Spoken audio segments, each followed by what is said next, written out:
Good day mga kabrigada at syempre sa inyo na Brigada Lay and Brigada Abs. At nandito na nga tayo ngayon sa Balintawak Market. Ay, Balintawak?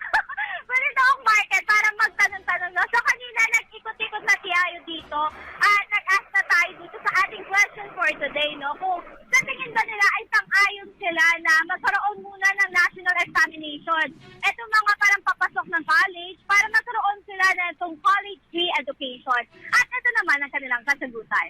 I would think na yes po. Kailangan po mag-undergo ng exam lahat ng students to have a full scholarship with the yun nga po ng government na binibigay ni Benjamin Jok. No? Since as we all know po, this past few years, nagkaroon po tayo ng academics is for the students. So they have this high grade since meron po tayong binigay yung mga faculty na parang consideration. Mas masasala din po kasi natin eh. Mas masasala natin kung sino yung pinaka-mas deserving talaga with the exams. Doon ako sa nag-e-exam. Bakit? Kasi syempre doon mo malalaman yung capacity or capability ng isang estudyante kung papasok ba siya doon sa qualification para maging isang scholar, di ba? For me, no. Kasi hindi naman lahat ng estudyante na kakatapos lang ng senior high school is pantay-pantay ng knowledge of level. May mga student na more on kilos yung kinaano nila, and pagtungtong lang nila sa college, doon pa lang nag-excel yung part ng knowledge nila.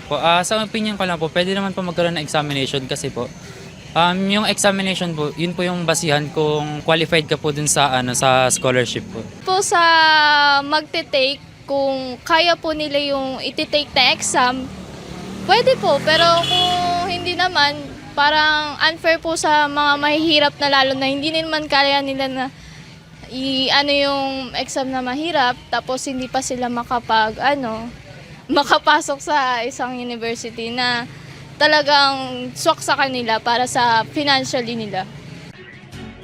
Ay, Brigada Lay and Brigada Abs, nagbabalik na nga tayo ngayon at kasama na natin si Nanay Gloria at syempre si Nanay Juna. Pwede daw ko naman daw talaga sa pagsagot, no? Good morning po, ma'am. Morning. Morning. Ayan, bala si Nanay dito ay isa sa mga nagtitinda dito sa Balintawak Market. At tatanungin na nga natin sila kung ano nga ba yung mismo parang side nila dito. Ang bala, ma'am, sang-ayon po ba kayo na magkaroon muna daw po ng examination? Ito mga kunyari, papasok po ng college para ma-make sure na mabibigyan sila ng parang free college education. Para sa akin siguro alisin na lang para mabigyan ng chance ang lahat ng mga batang gustong mag-college. Kasi kumbaga nakagraduate naman sila ng senior high eh. Whatever. Bibigyan na lang natin sila ng chance na makapasok ng walang exam. Kasi yung iba-iba ng galing. Iba magaling sa sport, magaling sa essay, magaling sa writing.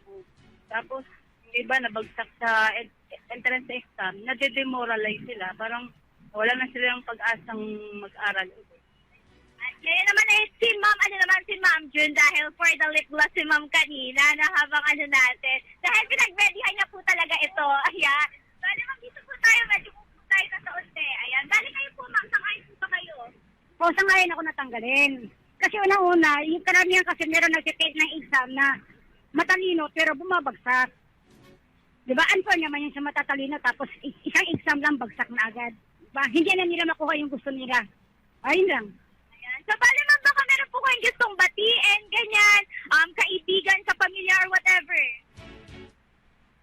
Binabati ko yung mga Bungay family at Barbastro family. Ayan. Hello po sa mga kapamilya ni ma'am, no? At syempre si Ma'am June. Lahat na nakakilala sa akin, binabati ko kayong lahat. Ayun, kaya naman pala nakakakilala kay ma'am, ha?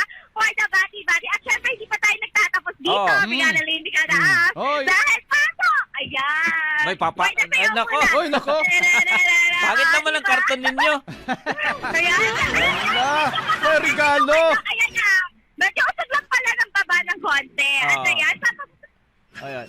Dapat di masyado mataas. Ayun. Sige. Oh. Nawala tuloy. Ayan, bumalik. Ayan, may bubuksan, may bubuksan. buksan pa. Ayan po. Ba't isa lang? Ay, yung isa po kasi ay naghahati daw po sila, ma'am, hahati dahil sila. magkatabi lang sila. Magkatabi Magkatabi lang. po sila. Sige, pwede yan. Sa speed po natin kung ano natanggap natin. Ayan. Maglabas daw po natin para Aba. makita. Mm. Natin, para may labas to. Ayan pa, makita. Turuan mo kasi. Ayan, Napahirapan mo pa eh. Oh, nag-i-improve na, namimigay na. Namimigay ka na ha. Ah, may nagkakapuhunan ka na ha. May pinamimigay ka na. Ay, radyo. Ah, may radyo siya. Tingnan ng dalawa. Okay. Kanya yung kanan, akin yung kaliwa.